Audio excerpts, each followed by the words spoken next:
साथियों नमस्कार। आज एक बार फिर मैं आपका हार्दिक अभिनंदन और स्वागत करता हूं मेरे YouTube चैनल पर। हमने अब तक राजस्थान के भौतिक प्रदेशों में अरावली भौतिक प्रदेश और पश्चिमी मरुस्थलीय प्रदेश के बारे में विस्तृत जानकारी प्राप्त कर ली और विविध एग्जामों में आए हुए प्रश्नों पर भी हमने डिस्कस किया था। लेकिन आज हम बात करने वाले हैं पूर्वी मैदानी भाग और दक्षिणी पूर्वी पठारी प्रदेश, इनकी भौतिक संरचना के साथ हम बात करेंगे विविध एग्जामों में आए हुए महत्वपूर्ण प्रश्नों में। जहां जो जिस एग्जाम में जो प्रश्न पूछा गया है, मैंने कोशिश ये की है कि कम प्रश्नों में अधिकतम जो एग्जाम्स हैं उनमें रिपीट हुए प्रश्नों को बारी बारी दोहरान न हो, इसलिए थोड़े से प्रश्नों में आपके सारे जो सवाल है वो हल करने की मैंने कोशिश की है। तो साथियों, बात करते हैं बिना समय बर्बाद किए पूर्वी मैदानी भाग और दक्षिणी पूर्वी पठारी प्रदेश की। तो पूर्वी मैदानी भाग में क्या क्या शामिल होता है, इस पर हम बात अगर करें तो ध्यान दें थोड़ा सा कि पूर्वी मैदानी भाग राजस्थान के कुल भौगोलिक क्षेत्रफल में लगभग 23.3% भाग है। नोट करें इस बात को, यानी 23.3% भाग है। इससे पूर्व मैं थोड़ा आपको बता दूं कि हमने बात की थी पश्चिमी मरुस्थल की। पश्चिमी मरुस्थल जो था वो 61.11% भाग था, जबकि अरावली कुल भौगोलिक क्षेत्रफल में 9.3% भाग था। वहीं बहुत बार पूछा गया ये प्रश्न है कि पूर्वी मैदानी भाग राजस्थान के क्षेत्रफल में कितना अपना भौगोलिक क्षेत्रफल रखता है, तो 23.3% और 40% जनसंख्या जो है वो यहाँ निवास करती है। ध्यान देना इस बात पे, 40% जनसंख्या यहाँ निवास करती है। सर्वाधिक घनत्व इसी मैदानी भाग का है और सर्वाधिक उत्पादन भी, जो कृषिगत उत्पादन है उसका सर्वाधिक उत्पादन इसी क्षेत्र में होता है। और खास बात यहाँ की है कि सर्वाधिक घनत्व भी इसी क्षेत्र का है और सर्वाधिक औद्योगिक इकाइयाँ भी इसी क्षेत्र में है। सर्वाधिक इकाइयों वाला जयपुर और अलवर जो डिस्ट्रिक्ट है वो इसी क्षेत्र में पड़ते हैं।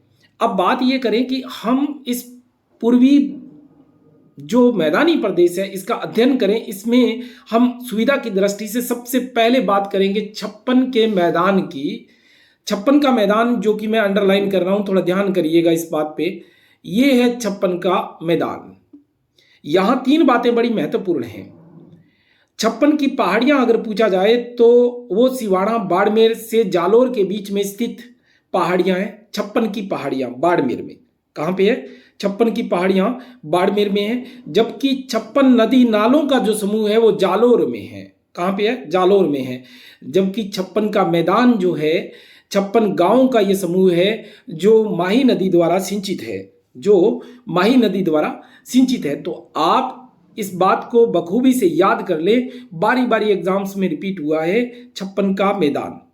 तो 56 का मैदान जो है वो प्रतापगढ़ और बांसवाड़ा में स्थित है और 56 गांवों का ये समूह है जो कृषिगत क्षेत्र है, जो माही नदी का सिंचित बेसिन है। अब कई बार इसको प्रतापगढ़ के क्षेत्र को कांठल भी कह दिया जाता है। ध्यान करना, कांठल। कांठल जो क्षेत्र है माही नदी द्वारा सिंचित क्षेत्र है, इसीलिए माही नदी को कई बार कांठल की गंगा या दक्षिणी राजस्थान की गंगा या कर्क रेखा को 2 बार काटने वाली नदी के रूप में परिभाषित किया जाता है। तो 56 का मैदान पूर्वी मैदानी भाग का हिस्सा है। दोबारा ध्यान करना, 56 का मैदान पूर्वी मैदानी भाग का हिस्सा है, जबकि ये राजस्थान के दक्षिणी में स्थित है। कई बार पूछा गया कि 56 का मैदान स्थित है। अगर ये आए कि उत्तर, पूर्व, पश्चिमी, दक्षिणी, तब तो ये दक्षिणी है। लेकिन ये पूर्व, कई बार ऐसा प्रश्न भी आया है कि राजस्थान के किस भौगोलिक क्षेत्रफल का हिस्सा है 56 का मैदान, तो आपको यही बताना है कि ये पूर्वी मैदानी भाग का हिस्सा है। और खास तौर से एक प्रश्न और जो बारी बारी आरएएस के एग्जामों में रिपीट हुआ कि बागड़ क्षेत्र या बागड़ प्रदेश के रूप में अगर हम देखें तो डूंगरपुर, प्रतापगढ़, बांसवाड़ा, चित्तौड़गढ़, इन क्षेत्रों के यानी चित्तौड़गढ़ के दक्षिणी भाग को मुख्यतः डूंगरपुर, बांसवाड़ा, जहां पर भीलों की बागड़ी बोली बोली जाती है, उसको बागड़ क्षेत्र के नाम से जाना जाता है। दोबारा फिर ध्यान देना, बागड़ क्षेत्र में डूंगरपुर, बांसवाड़ा और प्रतापगढ़ के क्षेत्र तीनों को शामिल हम कर लेते हैं, जो कि प्रतापगढ़ 2008 से पहले चित्तौड़गढ़ का हिस्सा रहा था। तो ये हिस्सा जो है वो बागड़ क्षेत्र के नाम से जाना जाता है, क्योंकि भील बहुल क्षेत्र है और यहाँ पर भीलों द्वारा बोली जाने वाली बोली जो है बागड़ी है, और बागड़ी के कारण इसको बागड़ कहा जाता है। एक बात और ध्यान करना कि ज्योग्राफी की टर्मोलॉजी के हिसाब से अगर हम बात करें तो बांगर या बांगड़ का मतलब होता है पुराने जलोढ़। जैसे शेखावटी को बांगर प्रदेश के रूप में परिभाषित किया जाता है, वहीं गोडवाड़ क्षेत्र जो है जालोर और सिरोही का क्षेत्र है, जिसको गोडवाड़ क्षेत्र गोडवाड़ी भाषा के कारण कहा जाता है। वहीं बागड़ जो है बागड़ी बोली के कारण प्रतापगढ़, डूंगरपुर, बांसवाड़ा को कहा जाता है। तो बात आपको स्पष्ट हो गई होगी कि बागड़ जो है वो दक्षिणी राजस्थान में स्थित है और छप्पन का मैदान जो है माही नदी का सिंचित बेसिन है, जिसमें सोम, जाखम, माही नदियों और इसकी जो हरणचाप, मोरेन जो नदियां हैं उनका सिंचित बेसिन जो है, इस बेसिन को हम छप्पन का मैदान कहते हैं, जो सर्वाधिक उपजाऊ है। और मक्का, अफीम और ज्वार और चावल के लिए विशेष तौर से इस क्षेत्र को हम जानते हैं, और इनको मक्का और अफीम की खेती जो है उसके लिए विशेष तौर से जाना जाता है राजस्थान में। अब बात आती है बनास बेसिन। ध्यान देना, मैं पूर्वी मैदानी भाग की बात कर रहा हूँ, अंडरलाइन इसको कर रहा हूँ कि बनास बेसिन जो है, ये बेसिन जो अंडरलाइन मैंने किया है, बनास नदी खमनोर की पहाड़ियाँ जो राजसमंद है वहाँ से निकलने के बाद अनेक नदी नाले इसमें मिलते हुए जाते हैं, जिनमें कोठारी है, बेड़च है, खारी है।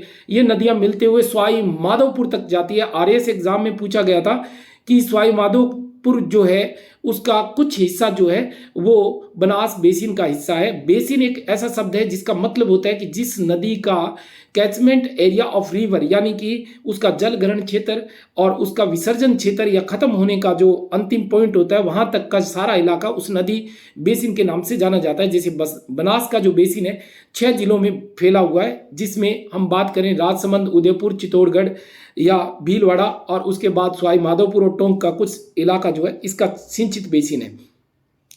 तो यहाँ भूरी रेतली मिट्टी या भूरी दोमट मिट्टी पाई जाती है। यानी मैं यूं कहूं कि बनास नदी को हम वन की आशा, वर्णाशा के रूप में भी परिभाषित करते हैं, जहां सामान्यतः चंदन के और सेमल के पेड़ जो हैं वो पाए जाते हैं, और एक ब्यूटिया, स्पर्मा ब्यूटिया के नाम से वन की अग्नि या ढाक या प्लास के रूप में भी उसको जाना जाता है। ढाक, प्लास या फिर इसको ब्यूटिया, ये एक वैज्ञानिक वनस्पति नाम है। ये इस बनास बेसिन में राजसमंद में सर्वाधिक पाए जाते हैं। इसके लाल फूल ज़्यादा होते हैं और पत्तियां कम होती है, इसीलिए ये दूर से जंगल में आग की तरह दिखाई देते हैं। तो बनास बेसिन का जो ये इलाका है, इस इलाके को भी हम पूर्वी मैदानी भाग में शामिल करते हैं। अब बात आती है कि हम इसमें चंबल बेसिन को शामिल करते हैं। तो ध्यान करना, अंडरलाइन में कर रहा हूं चंबल को, ये चंबल बेसिन है। चंबल नदी जो है वो विंध्याचल पर्वत से निकलती है और निकलने के बाद ये इटावा, जो उत्तर प्रदेश है, वहाँ जाकर ये यमुना नदी में मिल जाती है। यमुना नदी की महत्वपूर्ण एक सहायक नदी है और उत्तर की तरफ जो बहने वाली नदी है उस नदी में इसका विशेष स्थान है। और ध्यान ये रखना आपको कि चंबल जो है सर्वाधिक बांधों वाली नदी है, सर्वाधिक सहायक नदियों वाली नदी है। और ये चंबल जो बेसिन है, इसमें अगर हम बात करें तो ये भैंसरोडगढ़, चित्तौड़गढ़ में प्रवेश करती है और ये धौलपुर तक जो है वो बाहर निकलते हुए उत्तर प्रदेश में मिल जाती है। यहाँ बात ये की जाती है कि चंबल जो बेसिन है उस बेसिन में उत्खात भूमियां पाई जाती है। उत्खात का मतलब है इस तरह की भूमि, यानी कि उबड़ खाबड़ भूमि। इसको बेडलैंड टोपोग्राफी कहा जाता है। 50 बार एग्जाम में रिपीट हुई है, चाहे वो व्याख्याता एग्जाम रहा है, चाहे आरपीएससी के अन्य एग्जाम रहे हैं, पुलिस के एग्जाम रहे। उत्खात को हम जो स्थानीय भाषा है उसमें बीहड़ भूमि कह सकते हैं। कई बार इसको बीड़ के रूप में भी परिभाषित किया जाता है। बीड़ या फिर बीहड़ भूमि, ये ऐसी भूमि है जो कि डाकुओं की शरण स्थली के रूप में रहा होगा। फूलन देवी का नाम आपने सुना होगा, डाकू फूलन देवी, उसका भी ये चंबल बीहड़ जो है वो शरण स्थली के रूप में था। तो चंबल बीहड़ का सर्वाधिक जो प्रसार है वो सवाई माधोपुर में, ये बात नोट कर ले, लक्ष्य में ये बात गलत दी हुई है, उसमें धौलपुर दिखाया हुआ है। तो ध्यान करना कि सबसे ज़्यादा चंबल बीहड़ भूमि जो है वो सवाई माधोपुर, करौली और भरतपुर में है।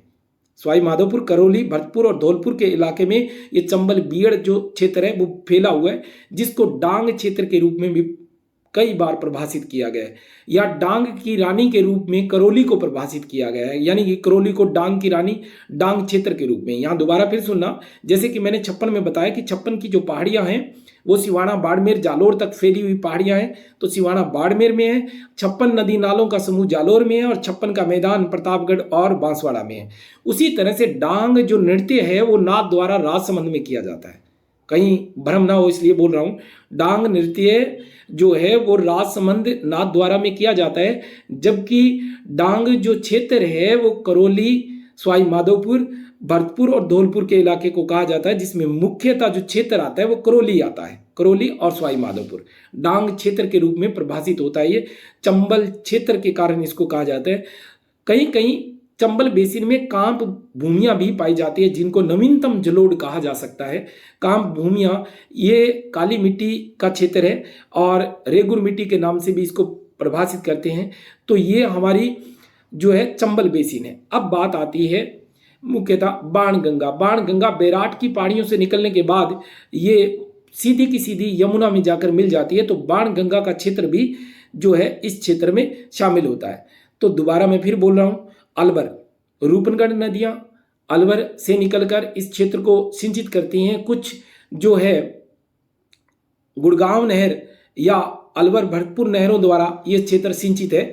तो पूर्वी मैदानी जो भाग है वो 23.3%, बड़ा इसको 23% मानते हैं, तो 23.3% क्षेत्र पर यह फैला हुआ क्षेत्र है। और इस क्षेत्र में जो है लगभग 40% जनसंख्या निवास करती है, और 40%, 60% यानी 61% मरुस्थलीय भाग में निवास करती है। मैं जब मरुस्थलीय भौतिक विभाग आपको पढ़ा रहा था तब ये बात मैंने आपको बता दी थी। बाकी जो 20% जनसंख्या है वो दक्षिणी पूर्वी पठारी प्रदेश और अरावली क्षेत्रों में निवास करती है। तो 23.3% पर लगभग 40% जनसंख्या का निवास करना इस बात का संकेत है कि यहाँ सर्वाधिक घनत्व और सघन बसा हुआ क्षेत्र है, जिसमें अगर हम बात करें तो जयपुर जो है सर्वाधिक घनत्व वाला, दौसा, जयपुर, अलवर और भरतपुर जिले जो है 500 से ऊपर अधिक घनत्व रखने वाले जिले हैं, जिनमें से 500 से अधिक जो है वो रखने वाले जयपुर और भरतपुर, जबकि दौसा और अलवर जो है वो 400 से ऊपर घनत्व रखते हैं। तो काफ़ी सघन बसे हुए क्षेत्र हैं और सर्वाधिक उत्पादन वाली या औद्योगिक इकाइयाँ यहाँ इस मैदानी भाग में अवस्थापित है, जिसमें अलवर और जयपुर ये दोनों क्षेत्र जो है प्रमुख औद्योगिक क्षेत्रों के रूप में जाने जाते हैं। सर्वाधिक औद्योगिक इकाइयां जयपुर में और सर्वाधिक बड़ी औद्योगिक इकाइयां या बृहत औद्योगिक इकाइयां जो है अलवर में हैं। अब हम बात करेंगे दक्षिणी पूर्वी पठारी प्रदेश की। यहां ध्यान आपको यह रखना है कि पूर्वी मैदानी भाग नियोजोइक काल की संरचना है, अभी भी यह निर्माणात्मक अवस्था में है, और निर्माणात्मक अवस्था में सामान्यतः यहाँ दोमट मिट्टियां पाई जाती है, या फिर मैं ये कह सकता हूं कि एल्फी सोल्स नाम की आर्द्र मिट्टियां पाई जाती है, क्योंकि मिट्टी की क्लास आप बेक जाकर देखोगे तो आप इस चीज को समझ जाओगे। मैं हाड़ौती के पठार को पढ़ा हूं, उससे पहले मैं आपको एक बात बताना चाहता हूं कि कई बार विद्यार्थी जो है, क्योंकि मैंने YouTube पर सिर्फ लेब असिस्टेंट या फिर सेकंड ग्रेड शिक्षक के लिए जो राजस्थान के पार्ट है, ये वीडियो सभी के लिए महत्वपूर्ण है, चाहे वो पुलिस का एग्जाम है, चाहे वो सुपरवाइजर का पेपर है, आंगनवाड़ी का, या अन्य जो भी अधीनस्थ बोर्ड के एग्जाम रहते हैं, उनमें ये महत्वपूर्ण वीडियो है और मेरे अनुभव आपको काम आए इसलिए मैंने ये जो YouTube चैनल शुरू किया है। तो साथियों, थोड़ा सा विनम्र निवेदन आपसे है कि आप प्रश्न पूछने से पहले डिस्क्रिप्शन बॉक्स में जाके पुराने वीडियो में देख लें कि मैंने वो सारी बातें स्पष्ट कर दी हैं पहले से ही, और आगे मैं निरंतर आपसे जुड़ा रहूं। इसके लिए अगर आपको ठीक लगता है तो लाइक और शेयर कर दो, ताकि जो है मुझे मोटिवेशन मिले और मैं आप लोगों को जो ये वीडियो है वो प्रोवाइड करता रहूं। अब बात करते हैं दक्षिणी पूर्वी हाड़ौती के पठार की। हाड़ौती जो नाम रखा गया वो हांडा राजाओं के शासन के कारण इसका नाम जो है हाड़ौती पड़ा। हांडा राजाओं का शासन था, इसके कारण इसका हाड़ौती नाम पड़ा। मैं यहाँ आपको थोड़ा सा बता दूं कि ये जो क्षेत्र है, ये क्षेत्र राजस्थान के कुल भौगोलिक क्षेत्रफल में लगभग 6.3% भाग है। 6.3% भाग है कुल भौगोलिक क्षेत्रफल में, या मोटा मोटा मैं यूं कह सकता हूं कि 7% जो क्षेत्र है वो यह हाड़ौती का पठार है। ये क्रीटेशियस युग में दरारी उद्गारों के कारण इसका निर्माण हुआ। दोबारा फिर सुने इस बात को। मैंने कहा था कि जुरेसिक युग में टेथिस पीछे हटने के कारण पश्चिमी मरुस्थल का निर्माण हुआ। उसकी अधिकांश जो चट्टानें हैं वो कार्बोनीफेरस युग की है, अरावली प्री कैम्ब्रियन युग में हुआ। और जो मैदानी भाग है, ये काल याद रखना, मैदानी भाग जो है वो नियोजोइक काल की अवसंरचना है, जबकि दक्षिणी पूर्वी पठारी जो प्रदेश है वो क्रीटिशियस युग में दरारी उद्गारों के कारण ये लावे से निर्मित पठार है, जो कि बेसाल्ट की चट्टान है और काले रंग की चट्टानें होने के कारण इस क्षेत्र में वर्टिसोल नाम की मिट्टी पाई जाती है। साथियों, वर्टिसोल का मतलब आप समझ गए होंगे। मैं मिट्टियों में ये बात पूरी स्पष्ट कर चुका हूं कि जीवाश्म रहित सवत जुताई वाली बढ़िया फसल की कपास की मिट्टी के रूप में इसको परिभाषित करते हैं, या आर्द्र मिट्टी के रूप में भी इसको जाना जाता है। मूल बात यहाँ ये आती है कि हाड़ौती जो क्षेत्र है सर्वाधिक नदियों वाला, सर्वाधिक सहायक नदियों वाला, सर्वाधिक आर्द्र अति आर्द्र प्रदेशों में शुमार होता है। यहाँ इंपॉर्टेंट जो बातें हैं जो बारी बारी आरपीएससी ने पूछी है, हाड़ौती अरावली का भाग नहीं है। हाड़ौती अरावली का भाग नहीं है तो किसका भाग है? यहाँ पर कभी विंध्यन कंगार के रूप में या विंध्याचल पर्वत फैला हुआ था, जो अधिकांश भाग जो है मध्य प्रदेश में है, और विंध्याचल का कुछ भाग जो तीखा नुकीला इस तरह से, इसको कगार के रूप में जाना जाता है। इस तरह से तीखा जो भाग जो बचा हुआ अवशेष होता है। तो हाड़ौती का जो पठार है, विंध्यन कगार जो थी उसके ऊपर लावा और चढ़ गया क्रीटिशियस युग में। ये विंध्यन जो कंगार है वो पुराना है, उसके ऊपर लावा और निक्षेपित होने के कारण ये जो भाग है वो पठारी हो गया। पठारी होने के साथ यहाँ जो काली मिट्टियाँ हैं और अति आर्द्र क्षेत्र है, सर्वाधिक नदी नालों वाला है। और अगर हम बात इनकी करें तो इसमें खास कुछ संरचनाएं जो बारी बारी एग्जाम्स में रिपीट हुई हैं। एक बात तो ये कि यहाँ की जितनी भी पहाड़ियाँ हैं वो अर्धचंद्राकार है इस तरह की। और ये जो पहाड़ियाँ हैं, इन पहाड़ियों में मुख्यतः अगर हम बात करें तो झालावाड़ के दक्षिणी पश्चिमी में जो अंडरलाइन में कर रहा हूं, यहाँ पर मुख्य भूमि के रूप में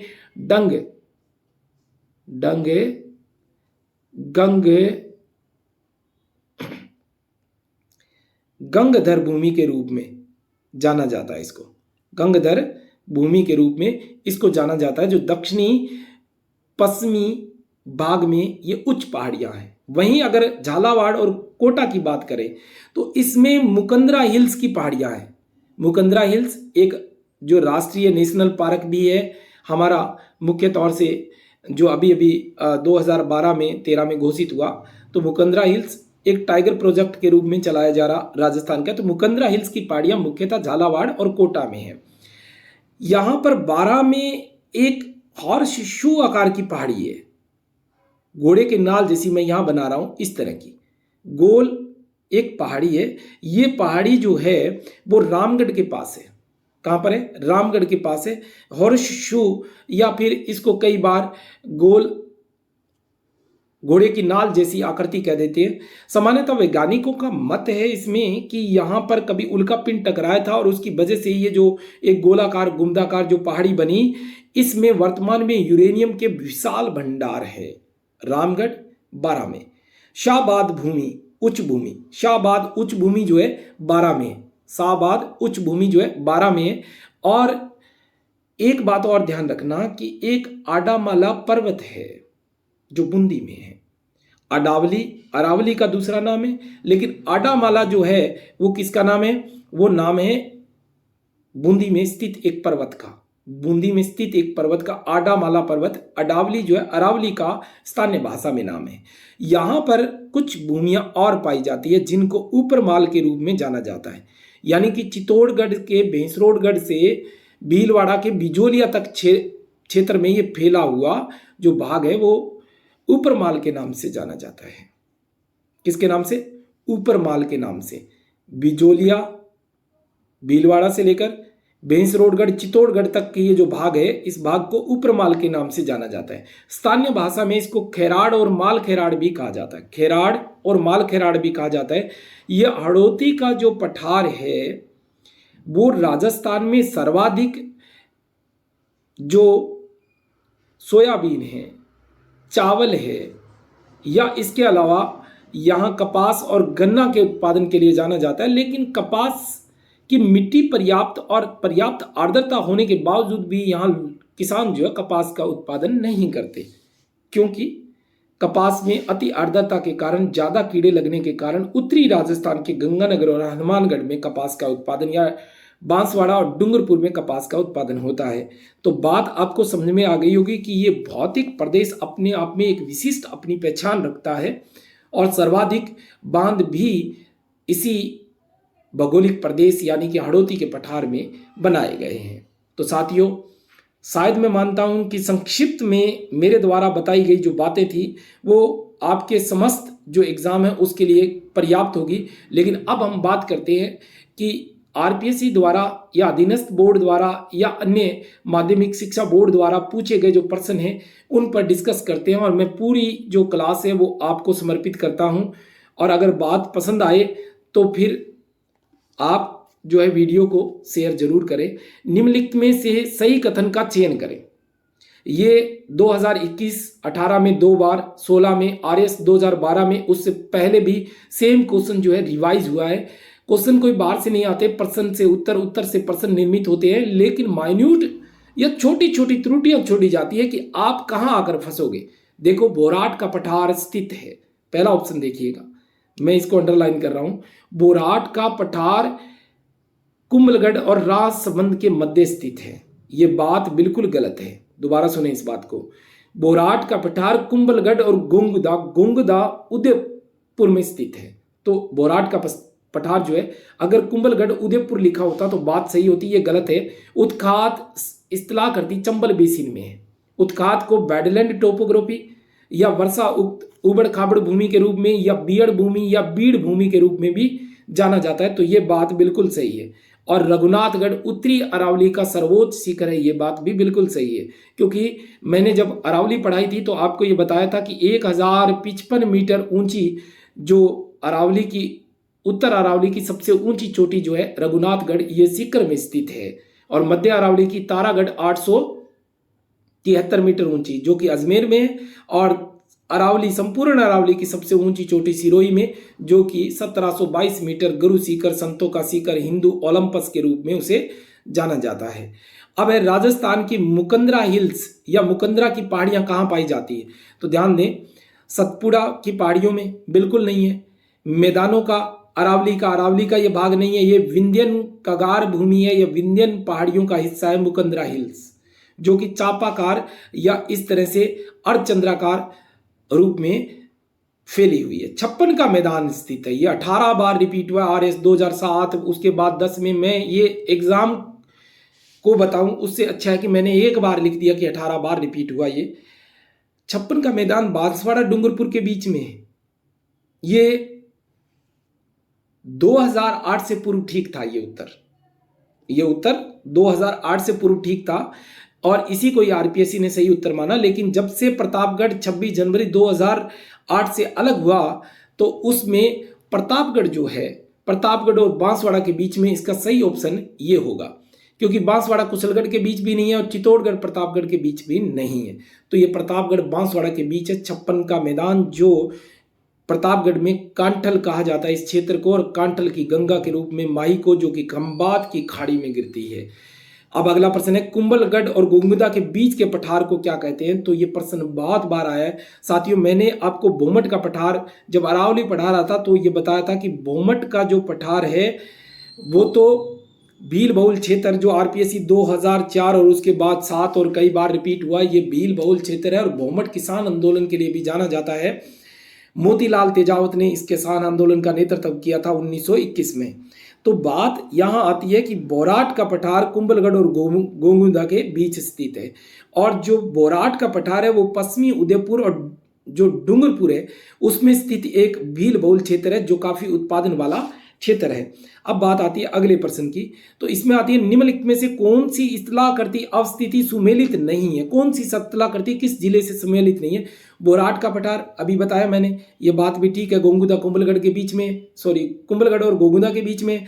बाकर और डूंगरी और टेकरी, बाकर जो है नॉर्मल ऐसे छोटी जो पहाड़ियां 500 मीटर तक की, जो अवसादित या कंकड़ पत्थर से बनी हुई है। ये दक्षिणी पश्चिमी जो अरावली क्षेत्र है उसमें कही जाती है, और डूंगरी जो है उत्तरी पूर्वी अरावली में, जैसे कि जयपुर अलवर में इसको छोटी जो टेकरी है उसको डूंगरी के रूप में परिभाषित किया जाता है। गिरुआ तस्तरी नुमा बेसिन में जो है पहाड़ियों का एक भाग है, इस तरह से जो मैंने निशान बनाया इस तरह से पहाड़ियां हैं चारों तरफ, तो इसको हमने कहा गिरुआ उदयपुर में। और रामगढ़ की पहाड़ियां अभी मैंने बताया कि इसको हॉर्स शू आकार की पहाड़ी, या फिर इसको हम घोड़े की नाल जैसी जो पहाड़ी है वो राजसमंद में न होकर बारा में है, रामगढ़ बारा में है, और यहीं शाहबाद उच्च भूमि है। किशनगढ़ और शाहबाद जो तहसीलें हैं वो शहरिया जनजाति के लिए टीएसपी एरिया के लिए जानी जाती है। अगला ध्यान दें कि निम्नलिखित में से कौन सा पठार अरावली पर्वत से संबंधित नहीं है, तो बोराट, उड़िया, लसाड़िया, उपरमाल। तो यहां अगर देखोगे बोराट का पठार अरावली से संबंधित है, कुंभलगढ़ गोंगुदा के बीच में। उड़िया का पठार जो है वो सिरोही में है, और लसाड़िया उदयपुर में है। उपरमाल का जो क्षेत्र है वो आपको पता होना चाहिए कि अभी भी मैंने बताया कि भीलवाड़ा के जो भीलवाड़ा और चित्तौड़गढ़, यानी भीलवाड़ा का मुख्य जो क्षेत्र है बिजोलिया से लेकर चित्तौड़गढ़ के बेंसरोडगढ़ तक फैला हुआ जो भाग है वो क्या है, उपरमाल है। और ये उपरमाल जो क्षेत्र है वो अरावली का हिस्सा नहीं है। उपरमाल क्या है, उदयपुर का बोराट का पठार, ये बात बिल्कुल गलत है। आबू का पठारी क्षेत्र नहीं है। नागौर की उच्च भूमि ये भी नहीं है। चित्तौड़गढ़ और भीलवाड़ा के बीच स्थित पठार, ये बात बिल्कुल सही है। इसके बाद है बेंसरोडगढ़ से बिजोलिया के मध्य स्थित पठार है, ये 7 बार रिपीट हुआ है, ध्यान कर लेना। जो ब्रैकेट में मैंने लिखा है आगे ये 7 बार रिपीट हुआ है। बोराट, उड़िया, मेसा, उपरमाल, तो ये उपरमाल आएगा। राजस्थान में उत्खात भूमि स्थलाकृति दिखाई देती है, 9 बार रिपीट हुआ है। फर्स्ट ग्रेड एग्जाम स्कूल व्याख्याता में 2011 में, उसके बाद कई बार जीके में और कई बार ज्योग्राफी मेन पेपर में भी ये रिपीट हुआ है। तो कोटा बूंदी में उत्खात भूमि, कोटा बूंदी में नहीं, गंगानगर हनुमानगढ़ में नहीं, सवाई माधोपुर करौली में है, जैसलमेर और बाड़मेर में ये बिल्कुल भी नहीं है, जैसलमेर और बाड़मेर में बिल्कुल भी नहीं है। अब अगली जो बात आती है वो आती है राजस्थान का पूर्वी मैदानी भौतिक प्रदेश कुल भौगोलिक क्षेत्रफल का कितने प्रतिशत है, 6 बार रिपीट हुआ है, तो 23% है, बड़ा 23.3%। राजस्थान के किस प्रदेश को बीड़ क्षेत्र के रूप में जाना जाता है, तो बनास बेसिन, लूणी बेसिन, गग्गर बेसिन बिल्कुल नहीं, चंबल बेसिन को जाना जाता है। बेसिन का मतलब है चंबल नदी का अपवाद क्षेत्र और कैचमेंट एरिया, जिसको हम बेसिन के रूप में परिभाषित करते हैं। फिर है बागड़ प्रदेश के नाम से जाना जाता है माही बेसिन, ये बिल्कुल ठीक है। मैंने आपको बताया प्रतापगढ़, डूंगरपुर, बांसवाड़ा, मुख्यतः डूंगरपुर बांसवाड़ा को हम बागड़ कहते हैं क्योंकि भीली भाषा बागड़ी के कारण बागड़ कहते हैं। कई बार जो है ना विद्यार्थी कहते हैं कि सर हम कौन सी बोली बोलते हैं।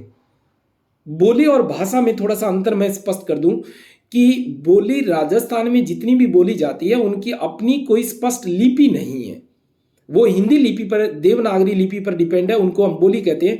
और जिस भी बोली की कोई अपनी लिपि हो तो उसको हम भाषा कहते हैं, जैसे अंग्रेजी, जैसे गुरुमुख लिपि जो है पंजाबी की, देवनागरी लिपि हिंदी की, तो अपनी एक पर्सनल लिपि है, इसलिए हम लोग जो हैं हिंदी को तो भाषा कहते हैं, जबकि अन्य जो हिंदी लिपि पर डिपेंड है उनको हम बोलियां कहते हैं। तो बागड़ी बोली दक्षिणी राजस्थान में बोली जाती है भीलों द्वारा, और उत्तरी राजस्थान के गंगानगर हनुमानगढ़ में बागड़ी हम कहते हैं कि बागड़ी बोलते हैं, ये बागड़ी नहीं है, ये मायड़ भाषा है।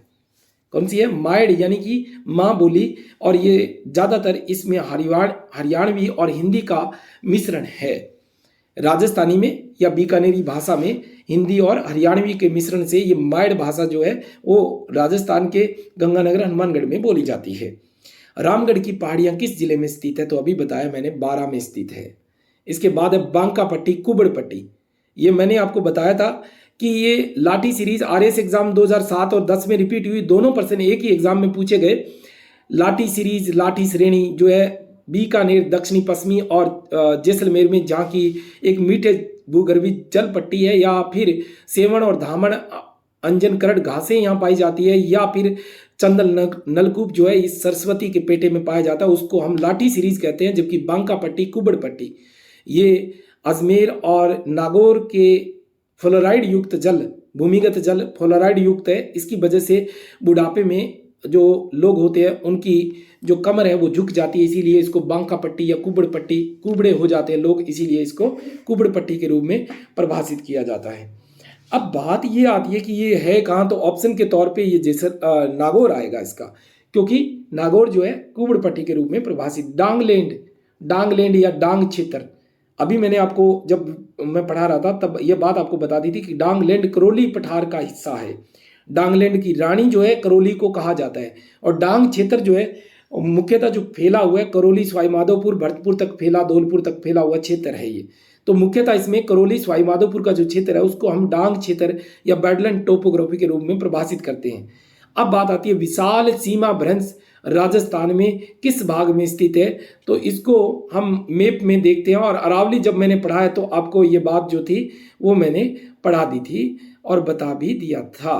तो अरावली के पूर्व में जहाँ पर मैदानी भाग जो है वो अरावली को अलग करता है, तो यहाँ एक महान सीमा भ्रंश है। भ्रंश का मतलब एक दरार या एक चटक या टूटना। भ्रंश का मतलब होता है टूटना, फोल्ट, टूटना। लेकिन वलन का मतलब होता है फोल्ड, यानी कि वलन पड़ना, मोड़ पड़ना। तो भ्रंश जो पुरानी चट्टानें होती हैं उन चट्टानों में भूगर्भिक हलचलों के कारण या ऊपरोमुखी बल लगता है या अधोमुखी, यानी कि या तो अपलिफ्टमेंट होता है या डाउनफॉल होने के कारण जो होता है वो टूट जाती है चट्टान। और टूटने के कारण ये जोड़ जो होता है हमारी प्लेटों की गति के कारण अगल बगल सरक जाता है। जैसे ये भाग ऊपर की तरफ सरक गया, ये भाग नीचे की तरफ। तो ये मुख्यतः चित्तौड़गढ़ और बूंदी में स्पष्ट तौर से देखा जाता है। ये पश्चिमी अरावली जो है या अरावली के पूर्वी भाग को मैदानी भाग से अलग करने वाली सीमा है, जिसको ग्रेट बाउंड्री फोल्ट के नाम से या महान सीमा भ्रंश के रूप में परिभाषित किया जाता है। तो साथियों, ये थे आरपीएससी और विविध एग्जामों में पूछे हुए प्रश्न जो बारी बारी रिपीट हुए हैं और बारी बारी हुआ है।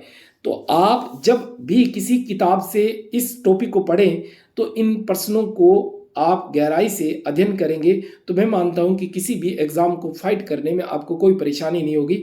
धन्यवाद। जय हिंद, जय भारत। मिलते हैं अगले वीडियो के साथ। और कोशिश ये करो कि जब भी आप नए जुड़ रहे हो, नए जो मेरे विद्यार्थी हैं या जिन जिनको भी पता लग रहा है, मैंने किसी को नहीं बताया कि भाई मैं यूट्यूब चैनल पे भी आपको पढ़ाऊंगा। जितना भी टाइम बचता है मेरे पास वो टाइम मैं आप पे लगा रहा हूँ। अगर आपको ठीक लगता है तो आप सब्सक्राइब करें, आपको ठीक लगता है तो आप शेयर करें, ताकि चाहे वो साइंस डिपार्टमेंट का हो या आर्ट डिपार्टमेंट का, लैब असिस्टेंट वाले जो विद्यार्थी हैं उनको इससे अधिक फायदा होगा। क्योंकि आपको जीके में महारत हासिल नहीं करनी, सिर्फ साइंस वालों को अपने एग्जाम फाइट से मतलब है। तो ये वीडियो उनके लिए काफ़ी सार्थक होगा। ये मेरे पुराने अनुभव बोलते हैं। तो इन अनुभवों के साथ जय हिंद, जय भारत।